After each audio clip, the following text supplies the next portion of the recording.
हरे कृष्णा। आज का हमारा सत्संग श्रीमद् भगवद गीता के तीसरे अध्याय का 18वां श्लोक। भगवान कृष्ण कह रहे हैं, स्वरूप सिद्ध व्यक्ति के लिए ना तो अपने नियमित कर्मों को करने की आवश्यकता रह जाती है, ना ऐसे कर्म ना करने का कोई कारण रह जाता है, और ना ही किसी अन्य जीव पे निर्भर रहने का आवश्यकता होती है। स्वरूप सिद्ध व्यक्ति के लक्षण बताए गए। तो भक्तगण, पहले तो हम स्वरूप सिद्धि क्या है इस पे विचार करेंगे। स्वरूप यानी हमारा खुद का रूप, सिद्ध यानी जान लेना।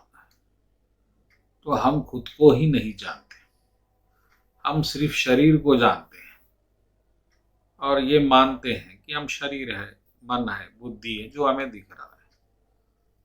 लेकिन वास्तविकता ये नहीं है। वो इसलिए कि ये शरीर तो मिट जाता है और आप तो मिटने वाली चीज नहीं है, आप अनंत है।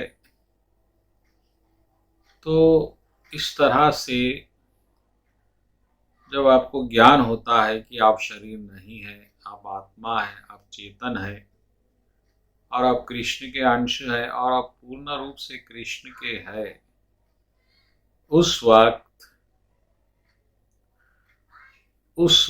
आप स्वरूप सिद्ध कहलाएंगे। यानी अब आप खुद को आत्मा मान रहे हैं, चेतना मान रहे हैं, अविनाशी मान रहे हैं और शरीर आपने धारण किया है, लेकिन शरीर आप नहीं है, आप शरीर में है। ऐसा ज्ञान अगर आपको समझ में आ जाए तत्व से, तो निश्चित रूप से आप स्वरूप सिद्ध व्यक्ति हैं। अब जब आपको पता ही चल गया आप शरीर नहीं है, तो फिर आप कर्म करके क्या करेंगे? क्योंकि कर्म का फल तो शारीरिक मन और बुद्धि को सुख देने वाले ही है। तो इसलिए भगवान ने यहाँ पर स्वरूप सिद्ध व्यक्ति के लक्षणों के बारे में बताया।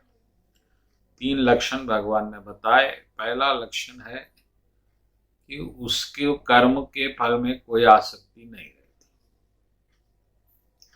कर्म करने का कोई प्रयोजन नहीं रहता, कोई लाभ ही नहीं है। वो तो चेतन है, चेतन का जड़ता से कोई। दूसरा, कर्म ना करने का भी कोई कारण नहीं रहता। ठीक है, अब तक शरीर मोह के कारण आपने कर्म किया, लेकिन अब चेतन का स्वरूप ही कर्म है, तो वो अपने स्वरूप में स्थित है तो वो कर्म करेगी। तो कर्म ना करने का कोई कारण नहीं है और कर्म करने का भी कोई कारण नहीं है, यानी आप उदासीन हैं। और तीसरा, सबसे मुख्य, किसी और व्यक्ति पर निर्भर नहीं रहते। इसका अर्थ 2 है। एक तो आप, क्योंकि आप आत्मा है, आप किसी शरीर मन बुद्धि पे निर्भर नहीं रहेंगे।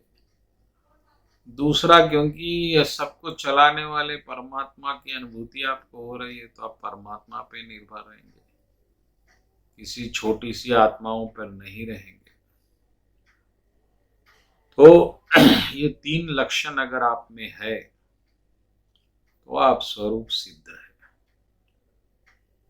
तो अगर आप ऐसे 3 गुण आप में नहीं भी है तो उसके लिए प्रयत्न करना चाहिए, हताश होने की आवश्यकता नहीं है। तो पहले तो आपको स्वरूप सिद्ध होना है। स्वरूप सिद्ध है यानी आपने खुद को जान लिया और आपके भगवान के साथ संबंध को जान लिया, यह व्यक्ति स्वरूप सिद्ध है। अब जानने के बाद ना आपको कोई कर्म से प्रयोजन है, न मन से, न बुद्धि से, ना उसके फल से, और आप सिर्फ निर्भर रहेंगे परमात्मा परमेश्वर, किसी और व्यक्ति पे आप निर्भर नहीं रहेंगे। बस यही है इस श्लोक का सार। बोलो कृष्ण कन्हैया लाल जी की। की जय।